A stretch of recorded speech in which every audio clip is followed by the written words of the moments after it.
Gumbes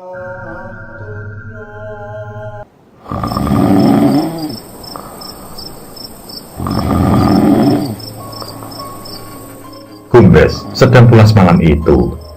Dalam tidurnya ia bermimpi didatangi seorang perempuan yang sangat cantik. Gumbes tentu saja sangat mengenal perempuan itu, yang tidak lain adalah sesembahan yang selama ini membantu menjadikan usahanya sukses besar. Malam itu, perempuan sesembahan Gumbes datang untuk meminta sesaji. 3 malam dari sekarang, Gumbes diwajibkan membawa sesaji itu kalau tidak ingin usahanya hancur. Gumbes tentu saja tidak ingin usahanya berantakan. Ia mulai menikmati status baru sebagai orang kaya. Bagaimanapun caranya, ia ingin usahanya semakin besar.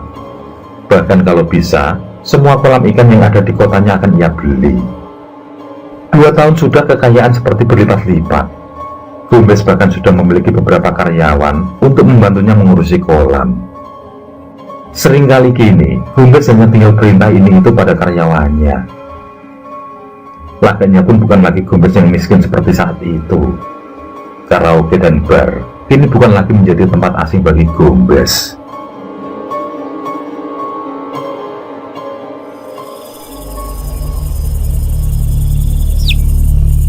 Waktu 3 hari yang dijanjikan pun datang. Tidak lupa seekor ayam muda ia bawa untuk sesaji. Suasana di jalan menuju sendang itu masih sangat sepi seperti biasanya. Gumbes berjalan santai membelah pekatnya malam. Sesekali ayam yang ia bawa bergeok-geok, meronta ingin melarikan diri. Ketika sampai, Gumbes melihat-lihat sekitaran sebentar dari balik pohon yang besar. Sebenarnya ia juga takut seandainya ada orang yang mengetahui apa yang ia kerjakan di tempat itu. Gumbes pun lega setelah merasa memang hanya ada dirinya seorang diri.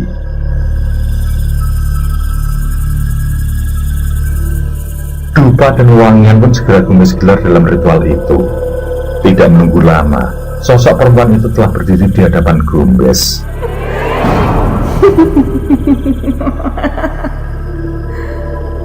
Perempuan itu tertawa senang karena Gumbes datang.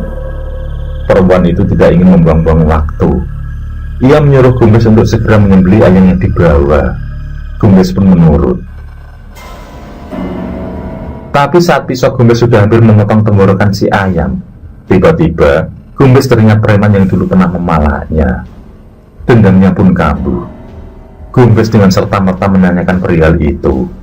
Mengapa preman itu masih hidup sampai sekarang? Padahal ia meminta supaya preman itulah yang dijadikan tumbal.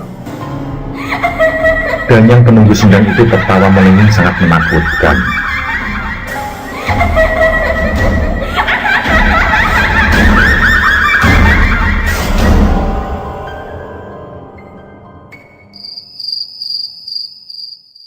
Sejenak, perempuan iblis itu terdiam. Lalu berujar kalau masih ingin kaya, maka Gumbes harus menurut siapapun tumbal yang diinginkan. Sekali lagi Gumbes meminta, maka ia akan dihabisi.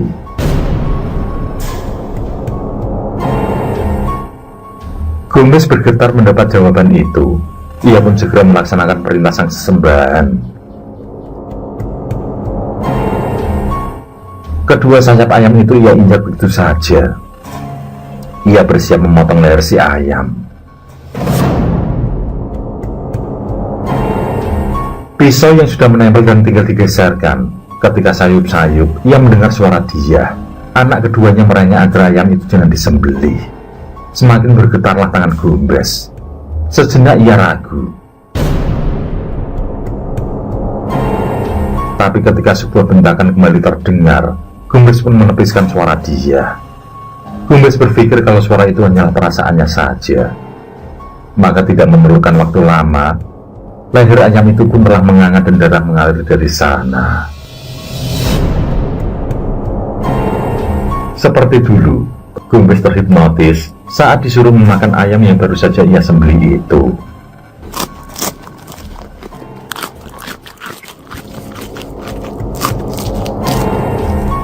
Dalam pandangan Gumbes, ayam itu merupakan suatu hidangan yang sangat lezat. Maka tanpa pikir panjang, ia nikmati ayam mentah itu dengan lahap, hingga tinggal menyisakan tulang-tulangnya saja.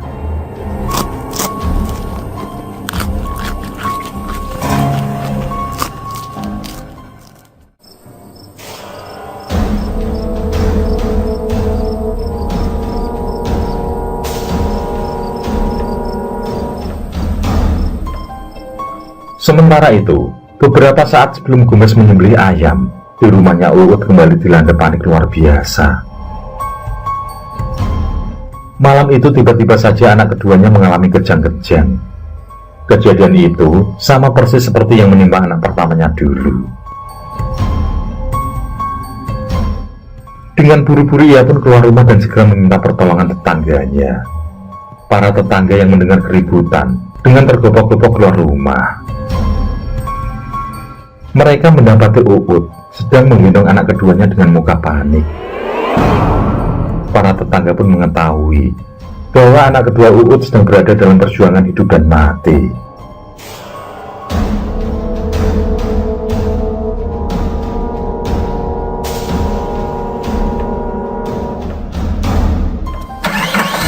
Mereka tidak ingin terlambat lagi seperti saat dulu. Salah seorang tetangga dengan sigap segera mengeluarkan mobil untuk membawa ke rumah sakit. Dia masih mengejang dengan mata yang mendelik seperti kesusahan untuk bernafas. Sementara itu para tetangga yang ikut bersama mereka membantu dengan bacaan-bacaan doa sebisa mereka. Tetangga baik hati itu pun segera melajukan mobilnya membelah kegelapan malam. Ia harus cepat atau semuanya terlambat.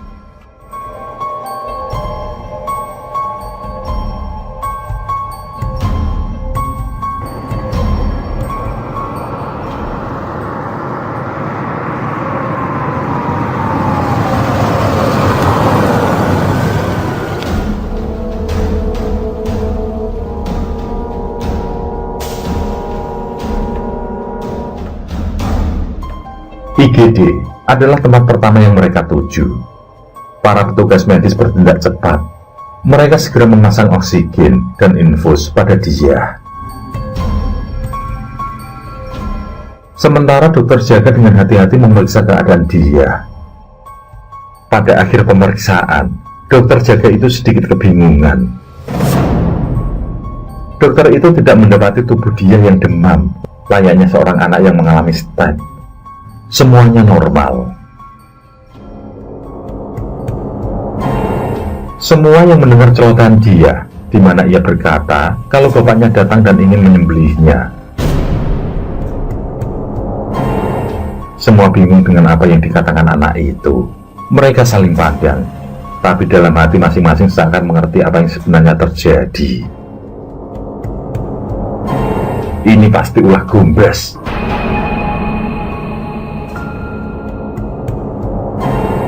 Mereka marah, tapi mereka tidak memiliki bukti yang mendukung amarah itu. Mereka pun hanya bisa menenangkan dia yang dilanda ketakutan. Dia kembali berteriak-teriak, seakan bapaknya sedang berada di sana. Uut yang melihat tingkah anak ragilnya merasa teriris hati. Ia tidak ingin terjadi hal-hal yang tidak diinginkan. Rasa sedih, panik, malu, takut dan marah luar biasa terangkum menjadi satu. Kedua kali anaknya menderita, dua kali pula bapaknya entah kemana. Andai saja ia bisa menggantikan penderitaan dia, lebih baik dia yang mati, asal anaknya selamat.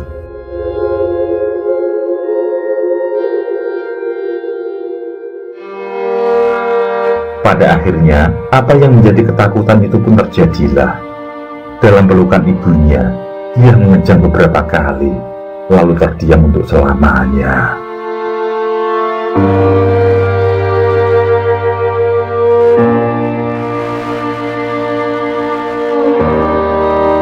Kembali Uut harus menerima sebuah kenyataan yang sangat menyakitkan.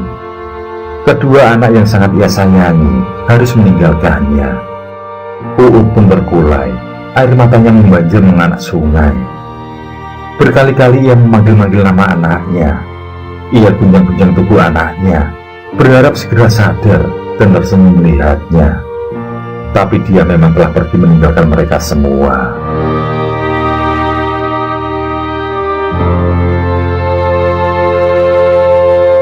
Para tetangga yang mengantar tak kuasa menahan pilu. Mereka menyaksikan sendiri bagaimana saat-saat terakhir itu. Dia, balita yang menggemaskan itu, kemarin sore masih terlihat bermain bersama anak-anak yang lain. Kini tubuhnya terbaring tanpa nyawa.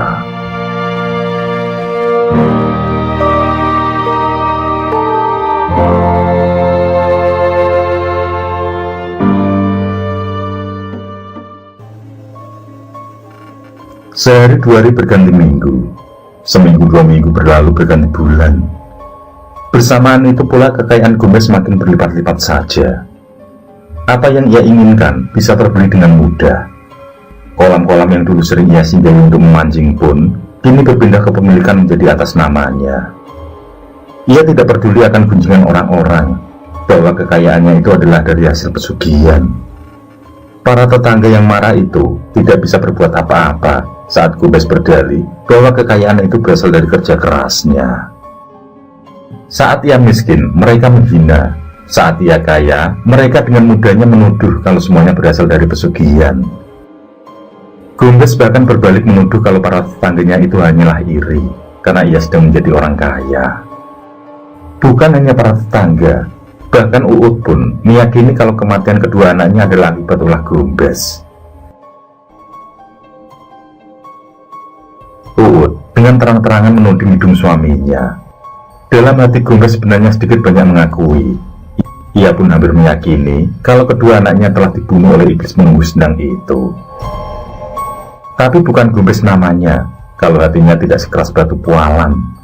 Ia menyangkal dengan keras tuduhan istrinya. Ia justru menganggap istrinya itu bukan istri yang pandai bersyukur. Hari-hari pun dilalui dengan pertengkaran. Bukan sekali dua kali tangan Gombes mendarat di wajah istrinya. Apalagi saat Uut meminta Gombes mengakui dari mana hasil kekayaannya. Uut juga kerap kali menggertak agar Gombes mau menceraikannya. Meskipun Uut menyadari ia sudah tidak memiliki siapa-siapa lagi.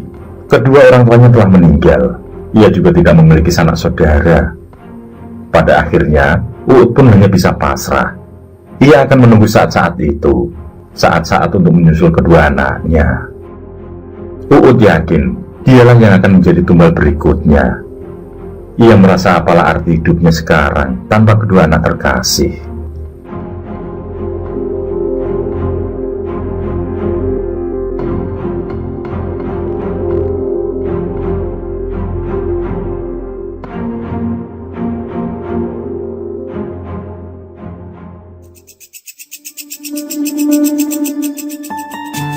Gombes sedang berada di salah satu kolam ikannya malam itu. Ia melihat pengunjung yang ramai silih berganti. Para pengunjung yang mengenalnya terlihat menghormat pada Gombes.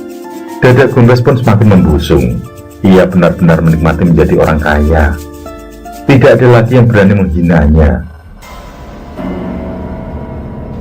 Gombes sedang bersantai di salah satu sudut kolam ketika ia melihat seorang yang sangat ia kenal. Gombes teringat orang itulah yang pernah meminta uang padanya dengan paksa. Gombes ingat kalau orang itu memang sering meminta jatah keamanan di pasar. Orang itu masih hidup. Otak Gombes kembali berputar-putar. Apa benar kedua anaknya lah yang telah menjadi tumbal pesugihan yang ia lakoni? 2 kali ia melakukan ritual. Pada saat itu pula kedua anaknya meninggal. Pikiran Gombes terbelah. Benarkah apa yang dikatakan istri dan para tetangganya? Tapi ia tidak merasa menumbalkan kedua anaknya. Dalam setiap ritual, ia selalu minta agar preman-preman di pasar itulah yang menjadi tumbalnya. Tapi orang itu masih hidup, padahal seharusnya ia sudah tewas.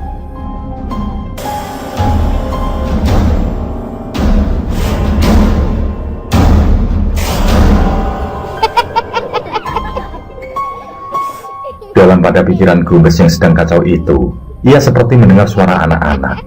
Suara yang sama yang selama ini selalu terdengar di telinganya. Sebenarnya ia sudah tidak memperdulikan suara anak-anak itu, tapi kali ini rasa penasarannya kembali menyeruak. Anak-anak itu memanggil-manggil namanya.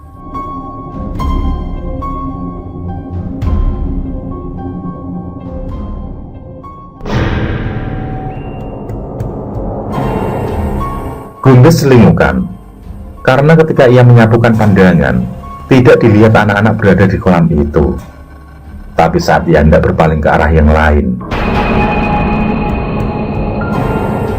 ekor matanya menangkap dua bocah berada di pintu masuk. Anak-anak itu melambai sejenak, lalu berlari keluar. Gumbes mencoba mengejar kedua bocah itu.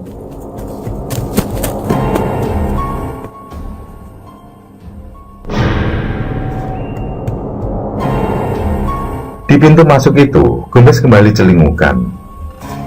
Di luar kolam tidak dijumpai sesiapapun, kecuali orang-orang yang sedang jajan di warung. Gumbes menanyakan pada beberapa orang di sana, apakah mereka melihat dua bocah bermain-main. Namun mereka kompak mengatakan, kalau mereka tidak melihat seorang bocah pun. Jawaban itu tentu membuat Gumbes garu-garu kepala.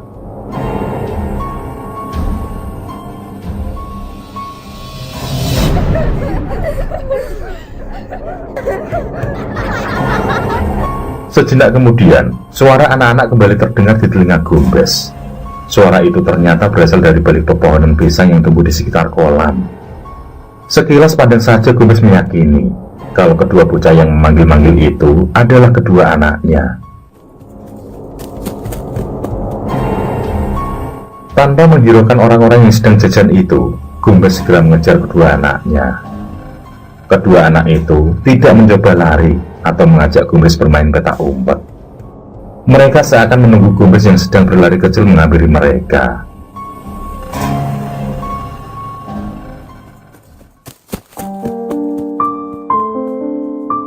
Sebrengsek apapun Gumbes, tapi malam itu melihat kedua anaknya berada di depan mata, kerinduan itu seketika datang menggelayut. Ia hampiri kedua anaknya, ingin ia peluk erat-erat, lalu diajak pulang. Ia ingin membuktikan bahwa kedua anaknya belumlah mati.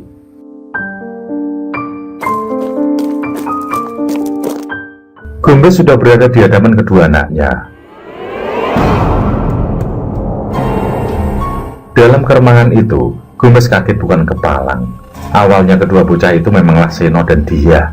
Namun saat ia hendak memeluk kedua anaknya, tiba-tiba Gumbes melihat perubahan pada keduanya. Awalnya mata kedua anak itu hanyalah terlihat putih saja. Setelah itu, ia melihat darah mengalir dari leher Seno dan dia. Belum juga rasa ngeri itu hilang, tiba-tiba seperti melepuh lalu membusuk dengan cepat.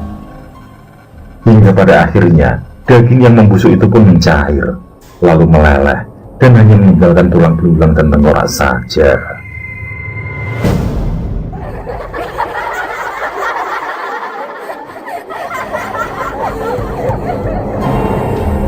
Tengkorak itu lalu tertawa terbahak bersama-sama. Suaranya memang suara anak kecil. Gumbes tercengang menyaksikan rahang tengkorak itu bergerak-gerak. Sesaat kemudian, kedua tulang belulang jerangkong itu pun bergerak, seakan minta Gumbes untuk menggendong mereka. Gumbes mundur selangkah. Tengkorak itu masih tertawa-tawa, semakin menakutkan.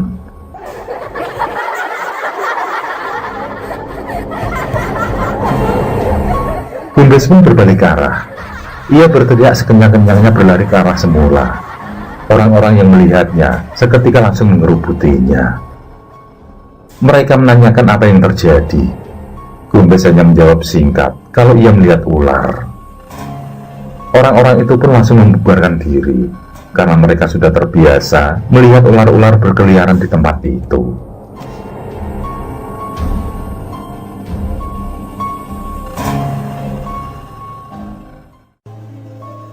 Malam itu, mata Gumbes benar-benar tidak bisa terpejam.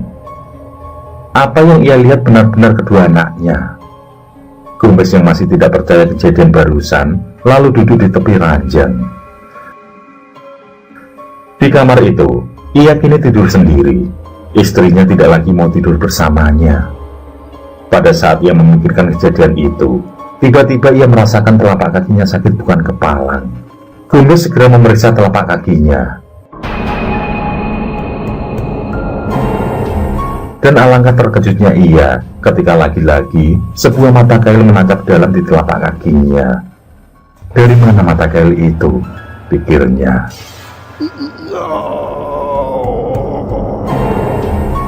Dengan menahan rasa sakit, Gombes menarik mata kail itu.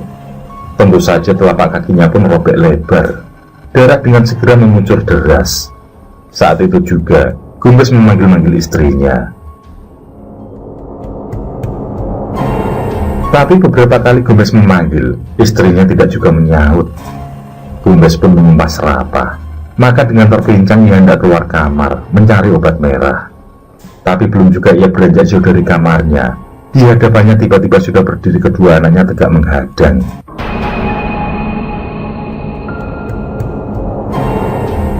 Kedua anaknya itu menghadang dalam wujud yang berdarah-darah. Dalam antara sadar dan tidak, Gombes mencoba mengusir kedua bocah itu. Keduanya bukan takut, tapi justru terlihat riang melihat Gombes terluka. Kedua bocah itu lalu berlarian ke sana kemari.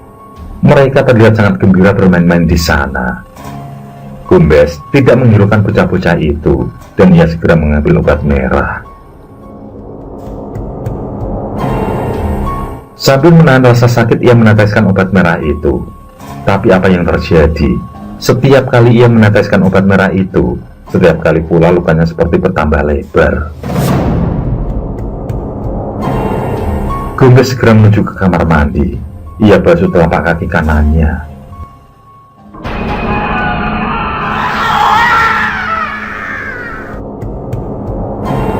Gombes terpekik ngeri ketika melihat telapak kakinya seperti terbelah oleh benda tajam.